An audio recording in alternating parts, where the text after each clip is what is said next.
Here are 3 faithful sayings. 1, it's all about the low end. 2, it all starts at the source. And 3, you can't polish a turd unless you freeze it first. And then you just have a cold, shiny turd. So I've got my friend Travis Damme here. He's gonna show you how to tune drums, because no matter how well you mic them, if they're not tuned well, they're not gonna sound good. So I'm gonna hand it over to Travis. I'm gonna be asking questions along the way. And if you haven't hit subscribe yet, go ahead and hit subscribe and ding the little bell so that you get notified every time I post a new video on making worship sound great at your church.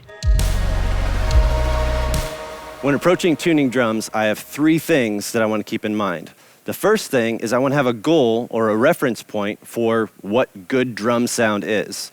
The second is I want to find the sweet spots of each drum. Every drum has a different depth and size. I want to find out where it sounds its best. The third thing I want to keep in mind is that the drums all need to work as a unit. So I need to make sure they all fit in context together and not separately as individual drums. How do I come up with a goal for tuning drums? I listen to great music. When I'm listening to music, I want to listen specifically, not just to the overall drum sound, but I want to listen to the kick drum. What is the length of the sound of the kick drum? With the snare drum, is it tuned low? Is it tuned high? The toms, how much sustain do they have after the drummer hits them?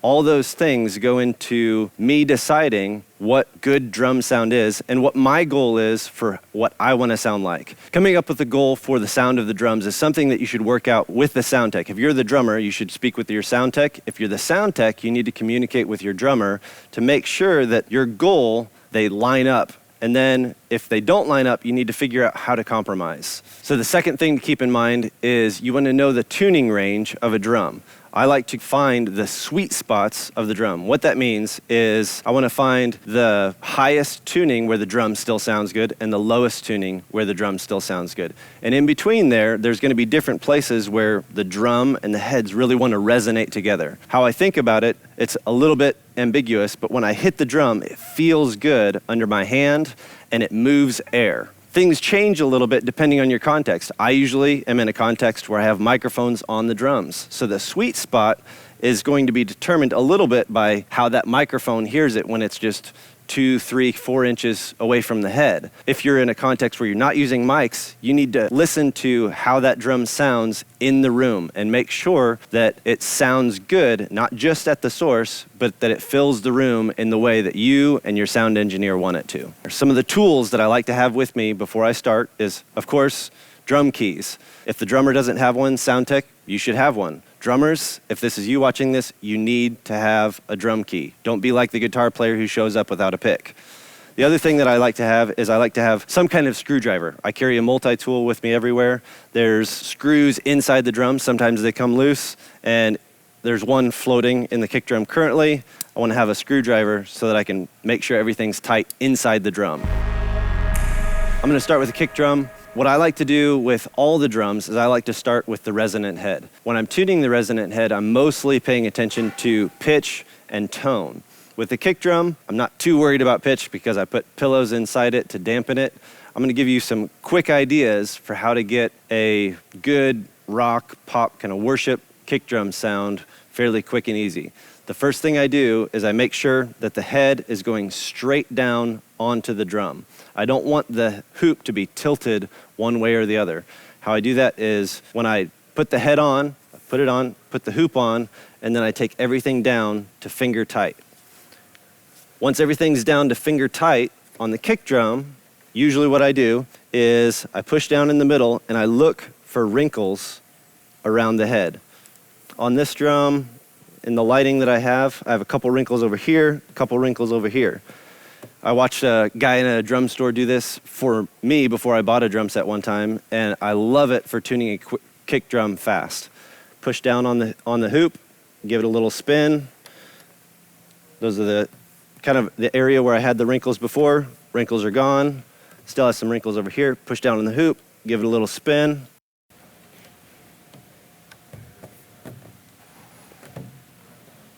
And the wrinkles are out.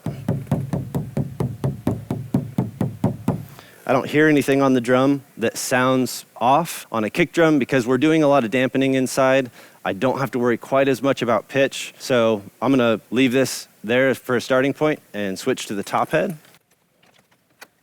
All right, This is something that you might experience. I have some tension rods and bass drum claws that are totally loose on the drum. That happens because a bass drum takes a pretty severe beating from the drummer. They're kicking it over and over and over again. This is where the kick pedal attaches, pushes in, and it lets this tension rod back out a little bit. So what I did is I just took it, pushed it down, got it so it's back to finger tight. I'm gonna do the same thing. I already know that this head is pretty square on the drum. The hoop is looking good. I'm gonna go around, see if I can see any wrinkles. I don't see any wrinkles. Sounds pretty good. So what I'm gonna do is I'm gonna do the same thing. I'm just gonna check the tension to see if any of the tension rods are loose.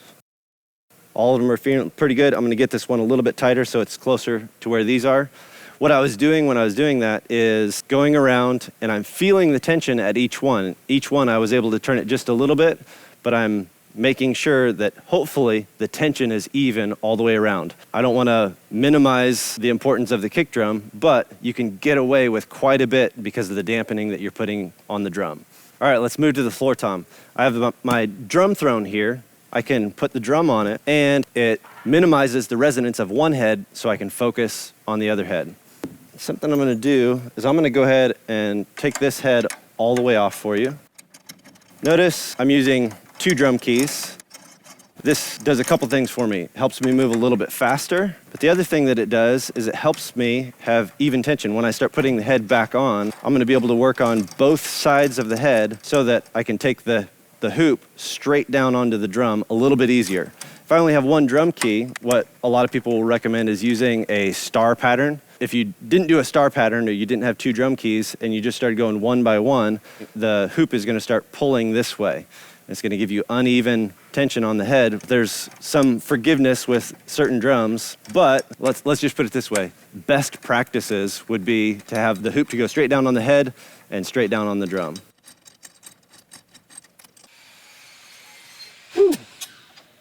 It's really easy for things to get dirty. Inside this drum, there's tons of dust. Somebody told me early on in my drumming career that when drums look good, they sound good. Now, that doesn't apply perfectly. I've heard plenty of bad-looking drums that sounded great. I've heard plenty of wonderful-looking drums sound bad. But the principle is, I want to do everything that I do as unto the Lord. So, clean drums, he's worthy of that. Good sounding drums, he's worthy of that too. I'm a little bit of a geek. One of the things that I always do when I'm putting heads on drums is I line up the logos. I want to see the logo of the drum head, the logo of the drum, and then the logo of the other drum head. It makes it look like I intended to do what I was doing. Accuracy is my love language. So I like to do 2 tension rods at a time, tighten them down. The drums I'm using are DW drums. One of the things that is a positive about DW drums is the thread pitch is less. They have more threads per inch on the tension rods, which makes it so you can do a little bit more fine tuning. The downside is that when you're putting the tension rods back into the lug casings, it takes forever.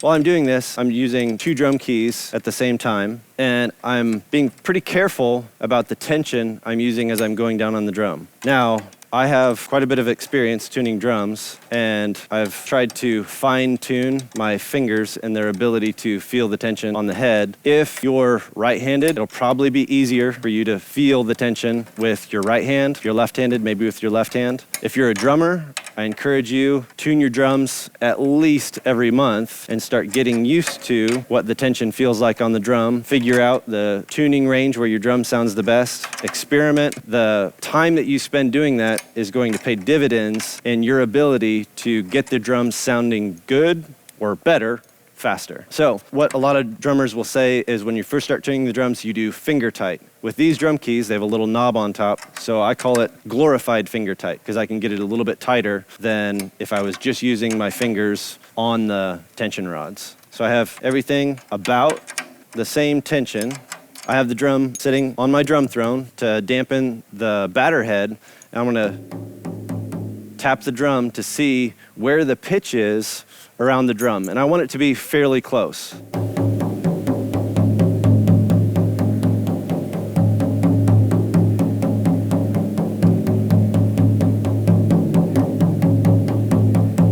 If you wanted, you could comment below how close I was, which tension rod was out.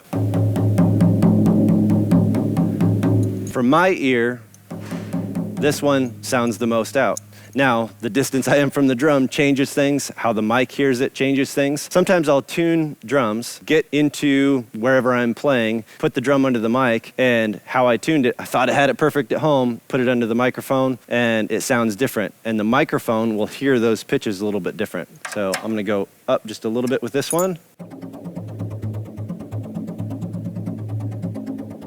Now, not perfect, but I think it's gonna be close enough for this drum to sound pretty good. Flip it over. Quick and dirty tip that you can use. If you just walk into the drum cage or wherever you're playing, you hit the drums and they're not quite sounding good. What I do every time I sit down at drums, I call it detune, retune. Someone already played this drum, so it's probably sounding pretty good, but if I hit it, let's see how it sounds.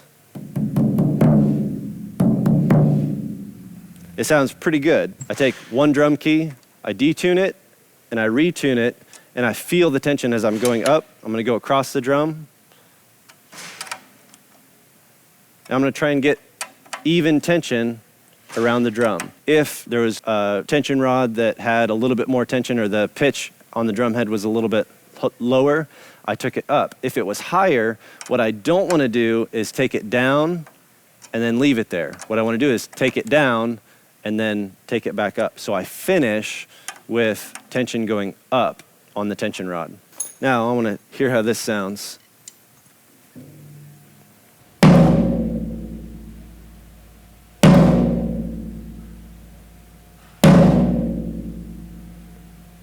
All right, that sounds pretty good to me for a floor tom. There's some things that I'll address a little bit later, so stay tuned for some tips and tricks to how we can fine tune the sustain. Switch over to the high tom.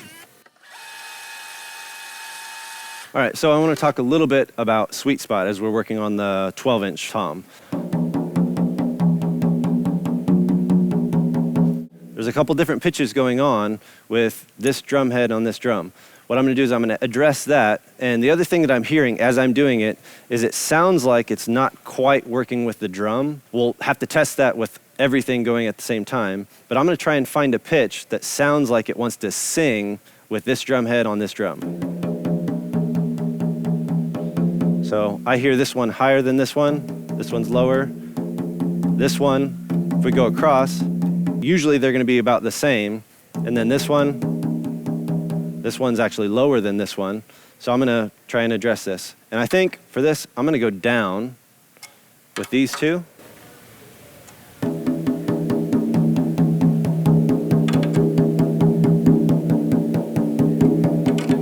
Go down with this one a little bit.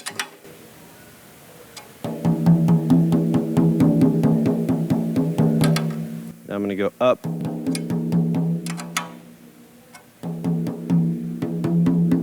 Couple things I'm doing is I'm always hitting 3 times. For me, I have a hard time if I just hit it once.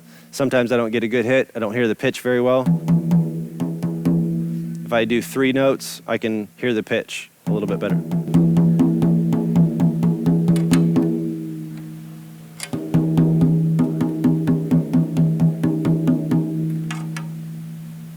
And just so you know, sometimes I'm guessing.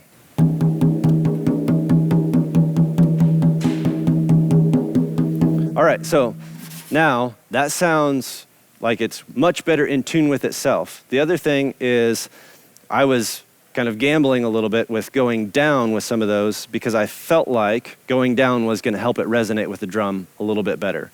Now, when I do this,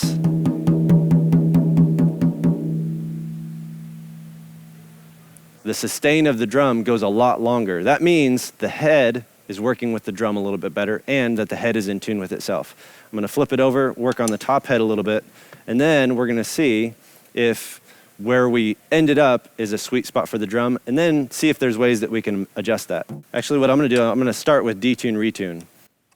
See if I can get each tension rod closer to an even tension.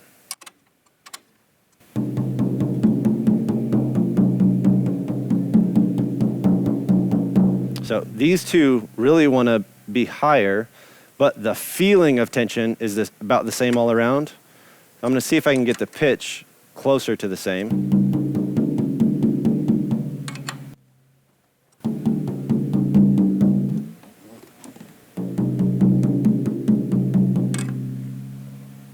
Does that mean that the head might be placed off center a little bit? So it could mean that the head is placed a little bit off center. It could mean that when it was first put on the drum, maybe it wasn't put on there perfectly. The other thing it could mean is this drum head might have been sitting at the store for a long time. It might have gotten dropped a couple times, might be slightly out of round. One thing to check on every drum that you're working with is making sure that the drum is round and that the bearing edge is flat. There's a couple different ways you can check that. I won't go into it today, but all those things affect how the drum head sits on the drum. Now, I'm having a little bit of a tricky time trying to get these all at the same pitch. I'm hearing this one higher and this one lower, but the tension on these tension rods is actually less tension than these. So I'm gonna just experiment a little bit.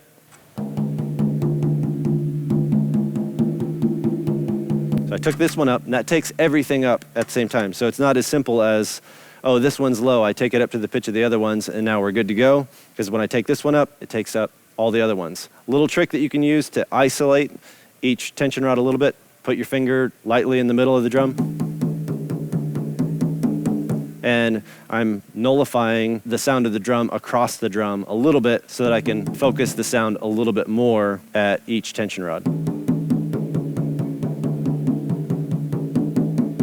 So this one still sounds quite a bit lower.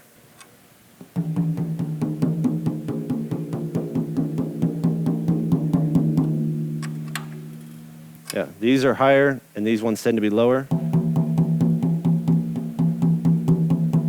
But now I feel like I'm starting to get to where the drum isn't wanting to resonate with itself great. I'm gonna grab a stick, see how it sounds, and see if we wanna go up or down from where we're at. Doesn't sound bad, definitely a workable drum sound. From there, I'm gonna try going up and see how the drum sounds when I take it up. I'm doing a little bit less than a quarter of a turn as I'm going up.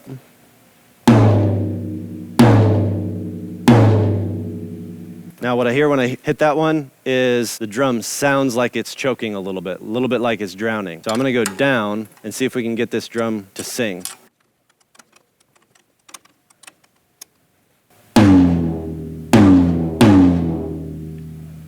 A little bit too low. Now we got a little bit of a distortion pedal that we put on our tom, that little growl that we have. So that means that the head is vibrating in a weird way somewhere around the drum. So I'm gonna go up just a little bit. I actually liked that pitch and tone better and the sustain a little bit better than where it was before. So I'm gonna try and get rid of that growl, see where we end up.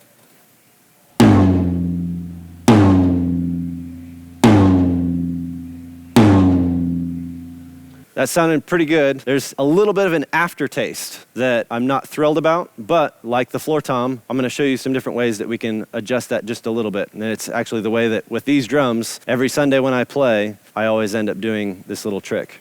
All right, now that we're to the snare drum, I want to introduce some of the technology that we have at our disposal to help with the tuning process. If you're a sound engineer, I highly recommend this type of stuff because it can speed up the learning curve of tuning. I've been tuning drums for decades. There's an element of experience that can't be bought, but this technology can really help and make you on par with a drummer who has more experience. Now, if you're a drummer, I want you to use these sparingly. I want you to use your ears first. So when you're tuning, I want you to learn your drum sweet spots. I want you to be able to get it there quickly and easily. And then what I want you to do is use things like TuneBot, or I have a drum dial here. The other thing, I have a guitar tuning app that I use on my smartphone when I don't have these with me. And what I do is when I get the drum to sound the way I want it to sound, I use these as measuring tools. On this one, I can actually save the settings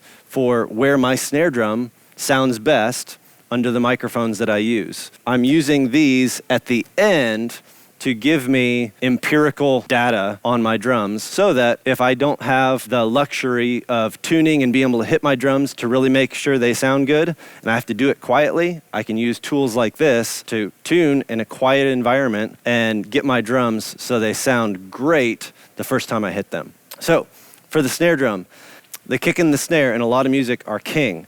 The toms, now in worship music, they're starting to play a more dominant role. So you can't skimp on the toms and just go for the snare drum. The snare drum is what gives the song its reference point. It's what people can dance to, it's what people can move to, and most sound engineers are going to worry the most about the kick and the snare sound. So we can help them as drummers, or if you're the sound tech doing it, you can help yourself by getting a great sound at the source on the snare drum.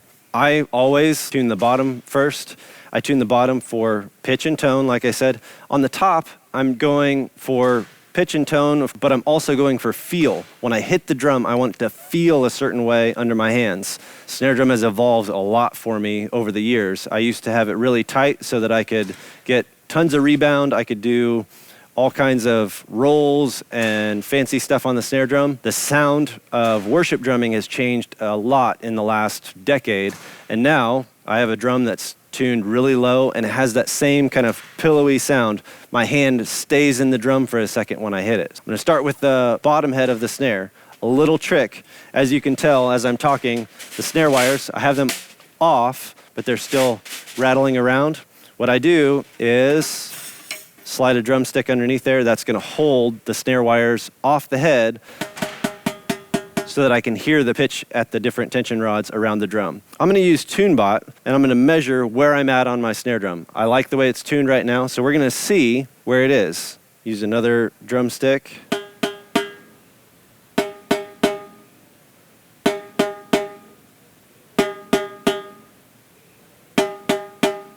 So I'm getting 395, 393, 392, 396, 393. Now, obviously, the ultimate goal would be able to get all of those the exact same all the way around. Now, I'm stealing some numbers from somebody that has an iconic drum sound, thanks to, he's one of the sound engineers that we work together. He gave me the numbers that they use on TuneBot to get a good starting point for a great sounding drum. And what they do is on the bottom, they go for 400. How a lot of other people explain the tension on the bottom head is tabletop tight. Now, this is plastic or mylar drum head, so you can't get tabletop tight, but you can get it pretty tight. Where it's at right now on this drum is right at the breaking point where if I go too much tighter, I lose any kind of pitch and tone, and it just becomes kind of almost like a piece of wood, like a tabletop. So I have it just below that threshold, which is right around 400 for this drum, and probably most drum heads, 400 is going to be a good number to start out with. Oh, another thing with the bottom head that's very important. I'm going to tell a little story with this one. I had a drummer friend come to me. He had a nice drum, could not get it to sound good for his life. He was messing with a bunch of stuff. It wasn't working. He brought it to me, and I took the drum, I flipped it over, and I saw that the snare wires were not centered on the bottom head. They were shifted to one side. So I was like, well, that's an easy place to start. I'm gonna center the snare wires on the bottom head. I did that, and he had done all the other work. The heads were in tune with themselves. I just centered the snare wires, hit the drum. Magically, he had an amazing sounding snare drum. It went from 0 to hero really fast just by making that small adjustment. It's not going to be that easy every time, but that's a very important thing to pay attention to. Make sure the snare wires are centered on that bottom head. I'm going to flip over to the top, and we're going to measure where we're at on the top. I'm going to take my dampening off there. Let's see where we're at on the top head.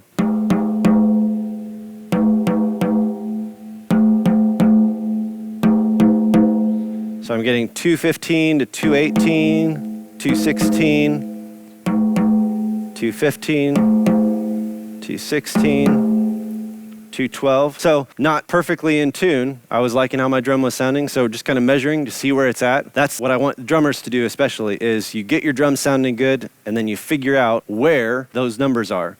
You can use a tuning app, figure out what pitch it's close to, if it's A flat, G, B flat, whatever it would be. The thing that I like about this is I'm around 215, 212, something around there. The numbers for snare that I got was 220 for the top, 400 for the bottom. Like 220 to 240 was the range that we worked with when I was working with. And I'm just below that, but I played recently with this drum and it sounded great. So I'm pretty close to those reference points. I'm just a little bit lower, maybe because I've been playing this drum for a little while. The head is stretched a little bit, but the drum's sounding good. I'm gonna hit it, hear what it sounds like. Got quite a bit of a pong frequency. My favorite weapon for dampening a drum is my thumb. Listen to how it sounds.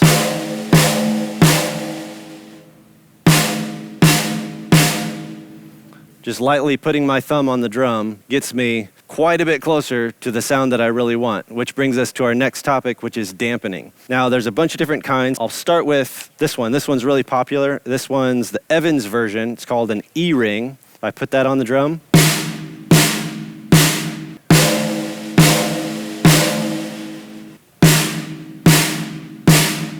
So that really diminishes that kind of pong frequency that's going on the drum, makes it a little bit, quite a bit more dry. Now, that can be really good if your sound engineer has a reverb dialed in. If I'm nice and dry with my drum, that gives him a lot of leeway to play with the length of the drum using reverb and different techniques. Another popular one would be moon gels. These ones are a little bit purple. If I just use one of them.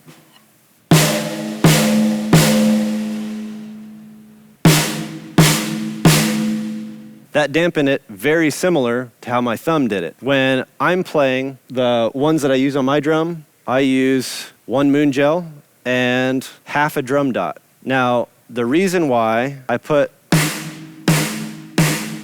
a little bit more on the drum is as I'm playing, the drum has a tendency to detune because I'm hitting it hard. That extra dampening on there gives me a little bit more forgiveness as the drum detunes, if it's detuning, for it to still sound good, even if it starts to drop out of tune a little bit. With a lower tuned snare drum, I tend to add a little bit more dampening that I want so that it sounds good, even if it starts to detune throughout the set list. Some other fun things that you can do if you want to get a different sound out of the drum. I always have this sock. I have no idea where I got it, but it's been in my cymbal bag for a long time. I can dampen any drum fairly quickly by throwing a sock on it or a wallet.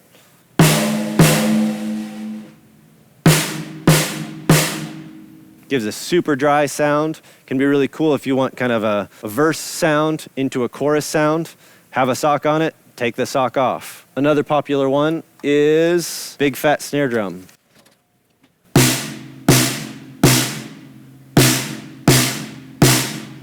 Now, what I like about big fat snare drum is it gives a totally different character to the drum. If I'm gonna use big fat snare drum, a lot of times I'll tune higher to begin with. So I have kind of a up-tempo sounding snare drum, which is gonna be higher pitched and have a little bit shorter sustain. And then I have kind of my ballad snare sound, which is I would throw on the big fat snare drum.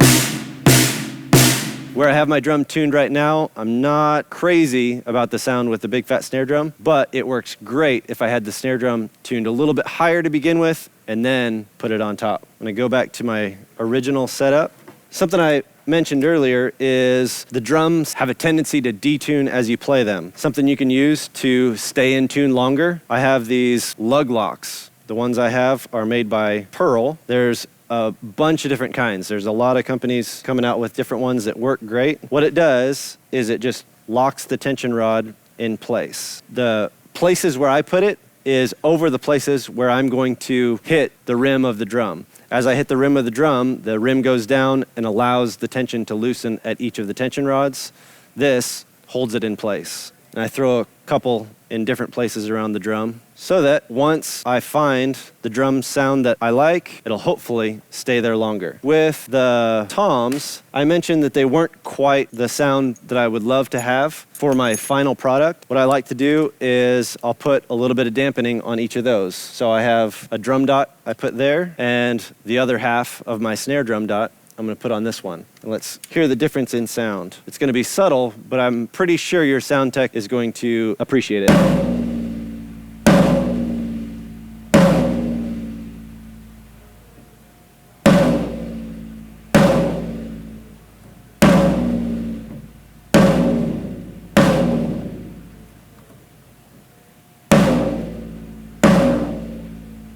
So, not making a ton of difference. So what I didn't like about this drum was it had a little bit too much sustain. The drum kept speaking for longer than I would like it to.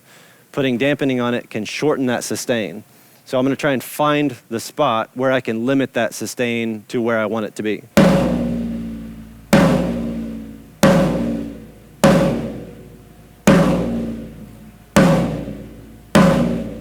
Give this a try.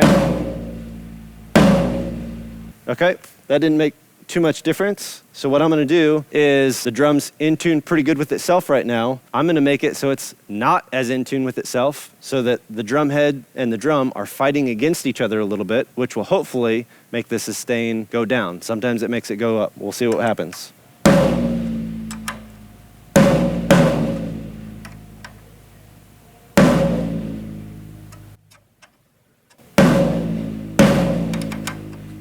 A little bit too low, now I'm getting a growl.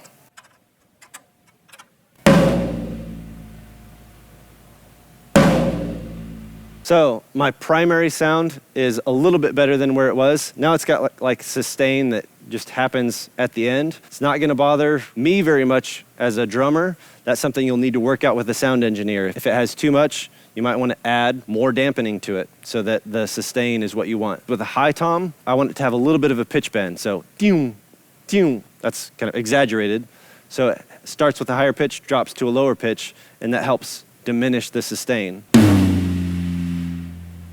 That's a lot of sustain. I'm gonna see if I can make it so it's a little bit less.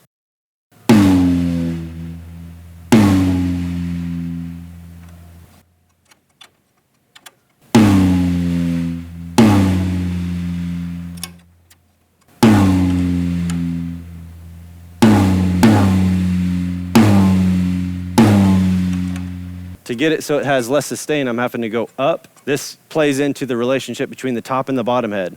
Right now I have the bottom head a little bit lower in pitch, so I need to take the top head up in pitch so they have a little bit of a difference. So the top head's gonna be higher than the bottom head to get a little bit of a bend in there. How I generally like to do it is I like to go with the bottom head a little bit tighter than the top head so that I get more of a pillowy feel on the top head. But let's see if we can get a little bit more pitch bend out of it.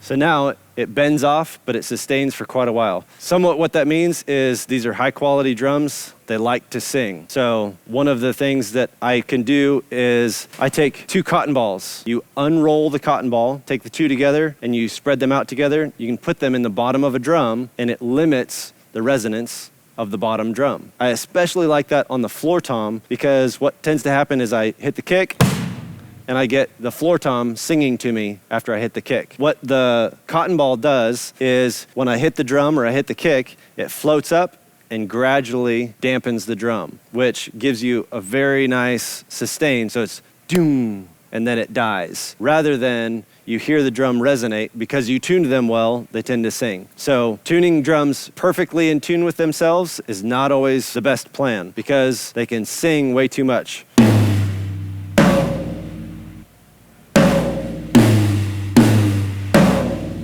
Doesn't sound bad. That would be something for you to work out with your sound tech, whether or not it's too much sustain or not enough. For me, I would like it to be a little bit less, but this is definitely workable. Okay, we have all the drums pretty well in tune with themselves. Now we need to make sure that everything is working together as a unit. what happens is when I hit one drum, the other drums want to sing along because they're in a similar overtone series as the drum that I hit. I call that sympathetic resonance. So when I hit the kick, you get a little bit of the snare sound, a little bit of the toms at the same time. That's just the kick sound. When I hit it without dampening everything else, I get a little bit of sustain and resonance from everything. What I want to do to minimize that is I want to have a hierarchy of importance as far as which drum I'll need to change to limit that sympathetic resonance. In my context, kick and snare are king. So if I have my snare drum sounding the way I want it to sound, and when I hit the high tom, it's making the snare buzz like crazy, then what I'm gonna do is I'm gonna change the high tom so that the snare drum stays where I want it to be. If I have a problem between my kick drum and my floor tom, generally I'm gonna defer to the kick drum, not only because I think it's more important in my context, but also because it's a pain to try and tune the kick drum when the drums are already set up. So my hierarchy of importance, I start with kick and snare, I get them sounding as good as they can. If I have problems with sympathetic resonance with the toms, I'm going to maybe detune them, or I'm just gonna move them up or down to get them out of that similar overtone series with the other ones.